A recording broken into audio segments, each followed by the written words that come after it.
Assalamualaikum. Welcome back to Rafi's Kitchen Lab. കുറേ ദിവസങ്ങളായി നമ്മൾ അൺബോക്സിംഗ് വീഡിയോസ് ആയിരുന്നു കാണിച്ചിരുന്നത്. അപ്പോൾ ഇന്ന് ഞാനൊരു കുക്കിംഗ് വീഡിയോ ആയിട്ടാണ് വന്നിട്ടുള്ളത്. കുറേ ദിവസങ്ങളായതല്ലേ, അപ്പോൾ നമുക്കിന്നൊരു മധുരമായിട്ട് തുടങ്ങാമെന്ന് വിചാരിച്ചു. അപ്പോൾ ഞാനിന്ന് നമ്മുടെ വീട്ടുമുറ്റത്തുണ്ടായ പച്ചപ്പപ്പായ വെച്ചിട്ട് ഒരു കിടിലൻ ഹൽവയാണ് തയ്യാറാക്കുന്നത്. പച്ചപ്പപ്പായ ആകുമ്പോൾ ചില കുട്ടികൾക്കൊന്നും വലിയ ഇഷ്ടം ഉണ്ടാവില്ല. പക്ഷേ നമ്മളിത് സീഡ്സ് ആയിട്ടോ ഹൽവ ആയിട്ടോ ഒക്കെ ഉണ്ടാക്കുമ്പോൾ കുട്ടികൾ ഇഷ്ടപ്പെടാതിരിക്കില്ല. ഈ ഹൽവയിൽ ഫുഡ് കളറിന് വേണ്ടി ഞാനൊരു സ്പെഷ്യൽ ഇൻഗ്രീഡിയൻറ്റ് ചേർക്കുന്നുണ്ട്. അപ്പോൾ എല്ലാവരും അവസാനം വരെ വീഡിയോ സ്കിപ്പ് ചെയ്യാതെ കാണുക.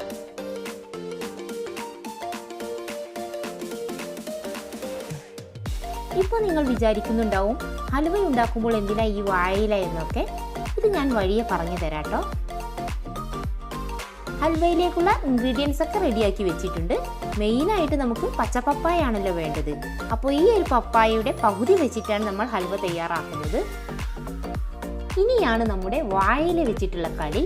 ഇതാണ് ഫുഡ് കളറിന് വേണ്ടി പറഞ്ഞിട്ടുള്ള സ്പെഷ്യൽ ഇൻഗ്രീഡിയൻറ്റ്. ഇത് വെച്ചിട്ട് നമുക്ക് നാച്ചുറൽ ആയിട്ടുള്ള ഫുഡ് കളർ ഉണ്ടാക്കാം. ആദ്യം നമുക്ക് ഈ വാഴയിലത്തണ്ട് ഒഴിവാക്കി കളയാം. ഫുഡ് കളർ ഉണ്ടാക്കാൻ ഈ ഒരു വാഴയില മതി. ഇനി നമുക്കിത് ചെറുതായിട്ടൊന്ന് കട്ട് ചെയ്തെടുക്കണം.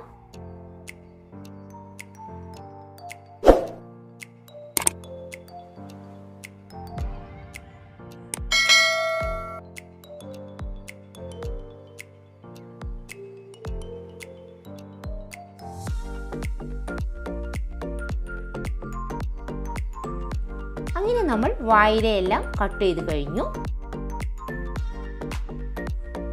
ഇനി നമുക്കിത് അല്പം വെള്ളം ഒഴിച്ച് മിക്സി ജാറിലിട്ടൊന്ന് അരച്ചെടുക്കണം.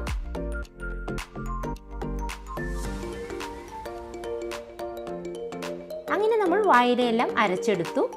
ഇനി നമുക്കിത് ഒരു അരിപ്പയിലൂടെ അരിച്ചെടുക്കാം. ഫുഡ് കളർ തയ്യാറാക്കുമ്പോൾ ഒരു കാര്യം ശ്രദ്ധിക്കാനുള്ളത്, നിങ്ങൾ വാഴയില എടുക്കുമ്പോൾ നേന്ത്രവാഴയുടെയോ റോബസ്റ്റിൻ്റെയോ ഒന്നും വാഴയില എടുക്കരുത്. ഇത് എടുത്തു കഴിഞ്ഞാൽ നിങ്ങൾ ഉണ്ടാക്കുന്ന സീഡ്സിന് കളറൊക്കെ കിട്ടും, പക്ഷേ ഒരു കയ്പ്പ് രസമായിരിക്കും വരിക. അപ്പോൾ നമ്മുടെ സീഡ്സ് ആകെ പാളിപ്പോവും.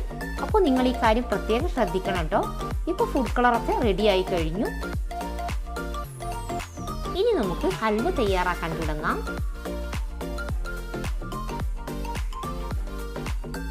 പപ്പായ നെയ്യിലൊന്ന് വഴറ്റി എടുക്കാൻ വേണ്ടി പാനിലേക്ക് 2 ടേബിൾ സ്പൂൺ നെയ്യ് ഒഴിക്കുന്നുണ്ട്. ഇനി ഇതൊന്ന് മെൽറ്റായി വരട്ടെ. ഇനി നമുക്ക് ഗ്രേറ്റ് ചെയ്ത് വെച്ച പപ്പായ ഇട്ട് കൊടുക്കാം.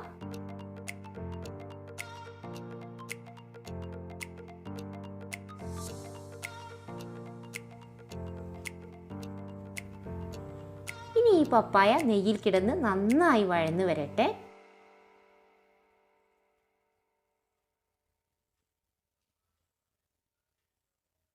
ഈ സമയം ലോ ഫ്ലെയിമിലായിരിക്കണം. ഇനി നമുക്കൊരു 5 മിനിറ്റ് നേരം അടച്ച് വേവിച്ചെടുക്കാം. ഇപ്പോൾ 5 മിനിറ്റ് കഴിഞ്ഞു. പപ്പായയിലുള്ള വെള്ളമൊക്കെ വറ്റി പപ്പായ കുക്കായി വന്നിട്ടുണ്ട്. നന്നായിട്ടൊന്ന് ഇളക്കിക്കൊണ്ടിരിക്കണം. ഇനി ഇതിലേക്ക് അവരവരുടെ മധുരത്തിനനുസരിച്ച് പഞ്ചസാര ഇട്ട് കൊടുക്കാം. ഞാനിവിടെ 1 കപ്പ് പഞ്ചസാരയാണ് ചേർത്ത് കൊടുത്തത്. പപ്പായയുടെ പകുതിയെ നമ്മൾ എടുത്തിട്ടുണ്ടായിരുന്നുള്ളൂ. അപ്പോൾ ഈ മധുരം കറക്റ്റാണ്. ഇനി ഈ പഞ്ചസാര പപ്പായയിൽ കിടന്നൊന്ന് മെൽറ്റായി വരട്ടെ. ഈ സമയം ഞാൻ ഏലക്കായ പൊടിച്ചത് 1/4 ടീസ്പൂൺ ചേർത്ത് കൊടുത്തിട്ടുണ്ടായിരുന്നു. വീഡിയോ സ്കിപ്പായി പോയതാണ്. പഞ്ചസാരയൊക്കെ മെൽറ്റായി വന്നപ്പോൾ ഒരു ലൈറ്റ് യെല്ലോ കളറായി വന്നിട്ടുണ്ട്.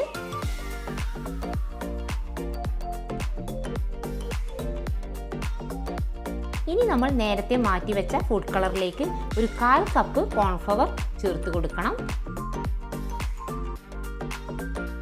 കോൺഫ്ലവറിൻ്റെ അളവ് കുറഞ്ഞു പോയാൽ നമ്മുടെ ഹലുവ പെർഫെക്റ്റ് ആയിട്ട് കിട്ടില്ല.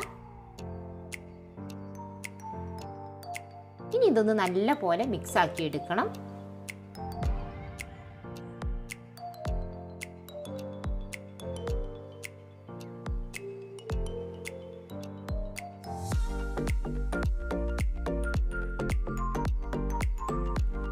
ഇനി ഇതിലേക്ക് ചേർത്ത് കൊടുക്കുന്നത് ഒരു 3 ടേബിൾ സ്പൂൺ പാലാണ്.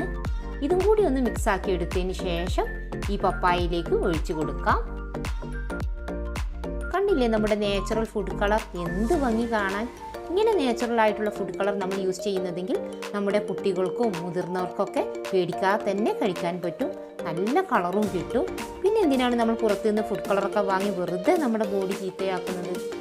അപ്പോൾ കഴിയുന്നതും എല്ലാവരും നാച്ചുറലായിട്ടുള്ള കളർ ഇടാൻ ശ്രദ്ധിക്കുക.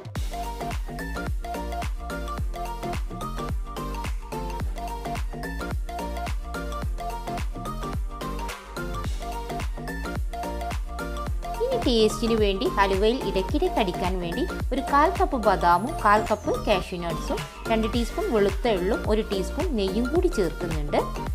നിങ്ങൾക്ക് ഇഷ്ടമുള്ള നട്ട്സ് നിങ്ങൾക്ക് യൂസ് ചെയ്യാം കേട്ടോ. ഇനി ഇതെല്ലാം കൂടി ഒന്ന് മിക്സ് ആക്കി എടുക്കാം.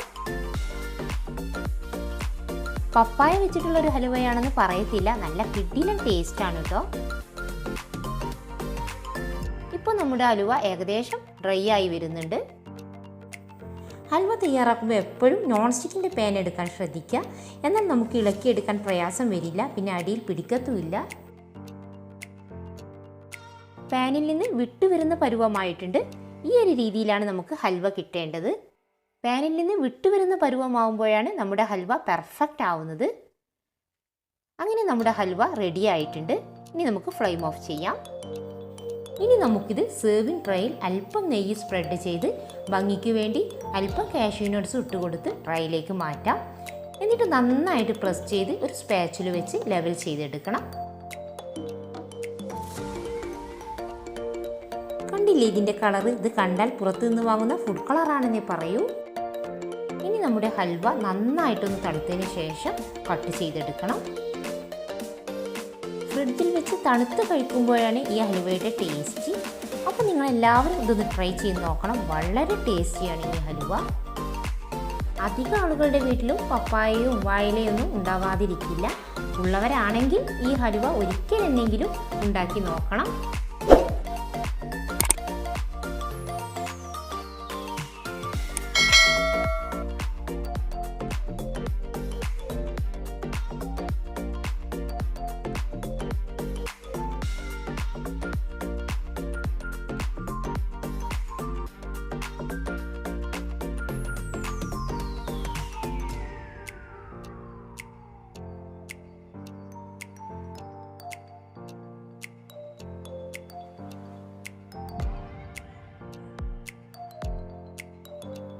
നല്ല സോഫ്റ്റ് ആയിട്ടുള്ള ഹലുവയാണ്. പിന്നെ ഈസി ആയിട്ട് തയ്യാറാക്കാനും പറ്റും. അപ്പോൾ ഇന്നത്തെ റെസിപ്പി എല്ലാവർക്കും ഇഷ്ടമായെന്ന് വിചാരിക്കുന്നു. ഇഷ്ടമായെങ്കിൽ ലൈക്ക് ചെയ്യുക. നിങ്ങളുടെ ഫീഡ്ബാക്കൊക്കെ എന്നെ അറിയിക്കുക. നിങ്ങൾ ആദ്യമായിട്ടാണ് ഈ ചാനൽ കാണുന്നതെങ്കിൽ സബ്സ്ക്രൈബ് ചെയ്യാൻ മറക്കരുതേ. കൂട്ടത്തിൽ കാണുന്ന ആ ബെല്ലൈക്കൺ ഒന്ന് പ്രസ് ചെയ്ത് ഓൾ എന്ന ഓപ്ഷൻ പ്രസ് ചെയ്താൽ മാത്രമേ ഞാനിടുന്ന വീഡിയോയുടെ എല്ലാം നോട്ടിഫിക്കേഷൻ നിങ്ങൾക്ക് അപ്പോൾ ലഭിക്കുകയുള്ളൂ. ഇൻഷാ അല്ലാഹ് അടുത്തൊരു വീഡിയോയുമായിട്ട് നമുക്ക് വീണ്ടും കാണാം. അസ്സലാമു അലൈക്കും.